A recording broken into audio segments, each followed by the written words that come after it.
లోక్సభ ఎన్నికల్లో double digit సీట్లే టార్గెట్గా బీజేపీ ముందుకెళ్తుంది. ఇప్పటికే 9 స్థానాల్లో ఎంపీ అభ్యర్థులను ప్రకటించిన బీజేపీ మిగిలిన 8 సీట్లపై ఫోకస్ పెట్టింది. నల్గొండ, ఖమ్మం, వరంగల్, మహబూబాబాద్, పెద్దపల్లిలో బలమైన అభ్యర్థులను పెట్టేందుకు ప్లాన్ చేస్తుంది. ఇతర పార్టీల నేతలపై కూడా ఫోకస్ పెట్టినట్లు తెలుస్తుంది. కొంతమంది బీఆర్ఎస్ నేతలు బీజేపీతో టచ్లో ఉన్నట్లు టాక్. 8న బీజేపీ ఎన్నికల కమిటీ సమావేశం ఉంది. ఆ తర్వాతే అభ్యర్థుల లెక్క తేలనుంది. బీజేపీలో ఎంపీ అభ్యర్థుల కసరత్తుకు సంబంధించి మరిన్ని డీటెయిల్స్ శ్రీనివాస్ లైవ్ లో అందిస్తారు. శ్రీనివాస్, 8 సీట్లలో అభ్యర్థుల ఎంపిక డీటెయిల్స్ ఏంటి? 8 సీట్ల అభ్యర్థుల లిస్టుకు సంబంధించినటువంటి కసరత్తు కంటే ముందు భారతీయ జనతా పార్టీకి ఒక సమస్య వచ్చి పడింది. అభ్యర్థుల కోసం ఒక 4 పార్లమెంటు కోసం మాత్రం 5 పార్లమెంట్ల కోసం అభ్యర్థుల కోసం వేట మొదలుపెట్టింది. అందులో నల్గొండ పార్లమెంటు నియోజకవర్గానికి సంబంధించి బలమైనటువంటి అభ్యర్థి లేడనేది భారతీయ జనతా పార్టీలో ఉన్నటువంటి చర్చ. అట్లనే ఖమ్మం, మహబూబాబాద్, వరంగల్, పెద్దపల్లి ఈ 5 పార్లమెంటు నియోజకవర్గాలకు సంబంధించి బలమైనటువంటి అభ్యర్థులు కావాలి అని భారతీయ జనతా పార్టీ ప్రయత్నాలు చేస్తుంది. దీనికోసం వేట మొదలుపెట్టింది. సో ముఖ్యంగా బీఆర్ఎస్ పార్టీలో ఎవరైనా బలమైనటువంటి అభ్యర్థి ఉంటే వాళ్ళకు టికెట్ ఇద్దామనేటువంటి ఆలోచన భారతీయ జనతా పార్టీ చేస్తున్నట్టుగా మనకు ఈ 2-3 రోజులుగా చూస్తున్న పరిణామాలు బట్టి అర్థమవుతుంది. సో వరంగల్ ఎంపీ సీట్ ఉంది. వరంగల్ నుంచి మాజీ ఐపీఎస్ కృష్ణప్రసాద్ను నిలబెడదామని చెప్పి గత కొన్ని రోజుల నుంచి అనుకున్నారు. అసెంబ్లీ ఎన్నికల తర్వాత భారతీయ జనతా పార్టీలో పార్లమెంట్ అభ్యర్థులు ఎవరు అన్నప్పుడు ఆ చర్చ వచ్చినప్పుడు మాజీ ఐపీఎస్ కృష్ణప్రసాద్ ఉన్నారు, ఎస్సీ సామాజిక వర్గానికి చెందినటువంటి వ్యక్తి, ఆయనని నిలబెడదాం అనుకున్నారు. సో ఆయన పేరు తెర మీదకి వచ్చినట్టు వచ్చి నిన్నమన్నటి వరకు బీజేపీ నిన్నటి వరకు బీఆర్ఎస్ మాజీ ఎమ్మెల్యే ఆరూరి రమేష్ తెర మీదకి వచ్చింది. సో ఆయనకు టికెట్ ఇస్తారని పార్టీలో ప్రచారం జరిగింది. MP Laxman, parliamentary board member Laxman కూడా ఆయనకు ఆరూరి రమేష్తో ఫోన్లో మాట్లాడినట్టుగా పార్టీ వర్గాల్లో ప్రచారం జరిగింది. కానీ నిన్న ఆరూరి రమేష్ ప్రెస్ మీట్ పెట్టి సో వెంటనే ఆయన నేను బీజేపీలోకి వెళ్ళడం లేదు, నేను సో ఇప్పుడు బీఆర్ఎస్లోనే ఉంటానన్నటువంటి అర్థం వచ్చే రీతిలో ఆయన మాట్లాడాడు. సో కాబట్టి ఆరూరి రమేష్ ఇప్పుడు పార్టీలోకి వచ్చే పరిస్థితి లేదు. కాబట్టి ఇప్పుడు బీజేపీకి అభ్యర్థులు కావాలి. ఇక అట్లనే మహబూబాబాద్ అట్లనే ఉంది పరిస్థితి.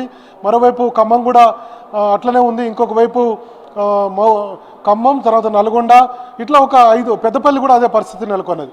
సో ఇట్లా ఒక 5 పార్లమెంటుకు సంబంధించినటువంటి అభ్యర్థుల విషయంలో కొంత బీజేపీ వేట మొదలుపెట్టింది. మరి చూడాలి ఎవరు భారతీయ జనతా పార్టీలోకి వస్తారు, ఎవరికి టికెట్ ఇస్తారనేది చూడాల్సినటువంటి అవసరం అయితే ఉంది. ఇంకా మరోవైపు బీజేపీలో ఉన్నటువంటి అభ్యర్థులు చాలామంది కూడా తమకే టికెట్ వస్తుందని చెప్పి అనుకున్నారు.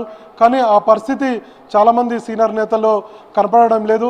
సో కొంతమంది అయితే టికెట్ కోసం ప్రయత్నాలు చేస్తున్నప్పటికీ కూడా తమకు టికెట్ దక్కుతుందో లేదో అన్నటువంటి కొంత ఆందోళనతో ఉన్నారు. కొత్త అభ్యర్థులు తెర మీదకి వచ్చేటువంటి అవకాశం అయితే కనపడుతుంది. సో ఇట్లా చాలామంది అభ్యర్థులు తమకు టికెట్ వస్తుందో లేదో అన్నటువంటి కొంత సందిగ్ధంలో ఉన్నారు.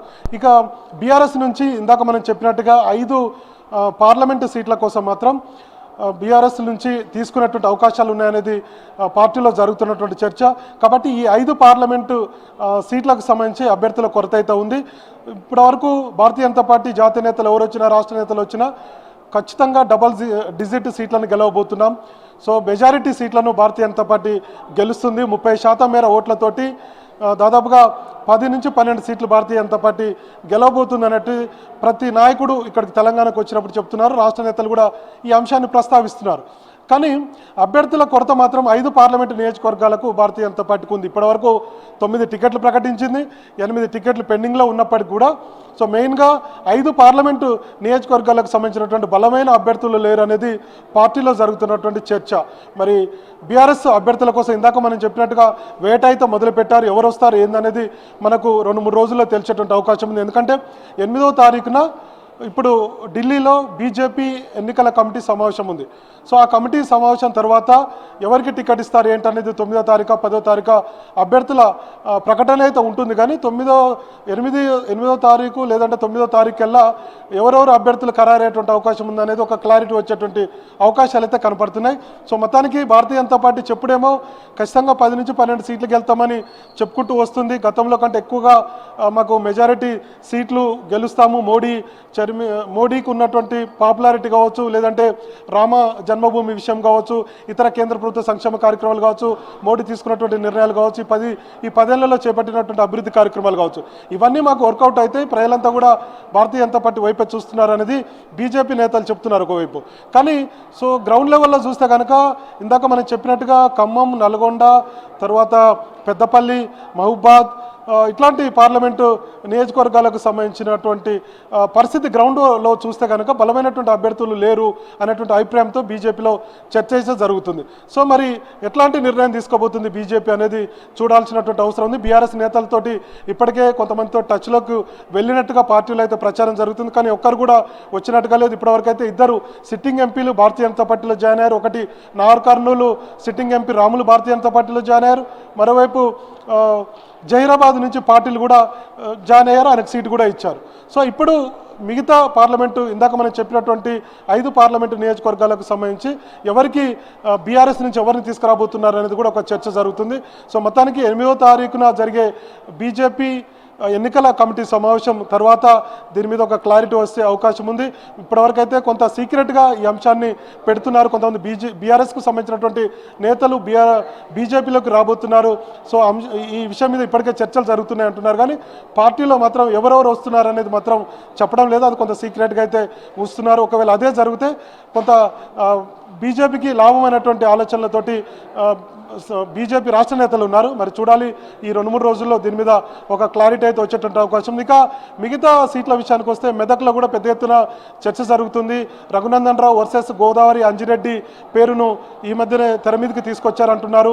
బీజేపీలో నిన్న ఆయన పటాన్ చెరువు మోడీ సభకు కూడా గోదావరి అంజిరెడ్డి ఇన్ఛార్జ్గా ఉన్నారు. బీజేపీ రాష్ట్ర కార్యవర్గ సభ్యులుగా ఉన్నారు. వాళ్ళ భార్య ఏమో గోదావరి అంజిరెడ్డి సంగారెడ్డి జిల్లా అధ్యక్షురాలుగా ఉన్నారు. సో అట్లా వాళ్ళిద్దరి మధ్యలో ఒక టఫ్ ఫైట్ నడుస్తుంది. ఇక మహబూబ్ నగర్ విషయం మనకు తెలిసినటువంటి విషయమే.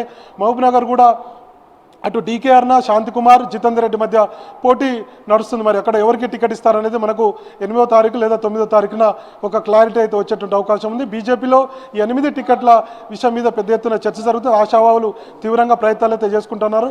సో ఫైనల్గా ఎవరి వైపు చూస్తారు, ఎవరికి టికెట్ ఇస్తారనేది మనకు 2-3 రోజుల్లో ఒక క్లారిటీ అయితే వచ్చేటువంటి అవకాశం ఉంది.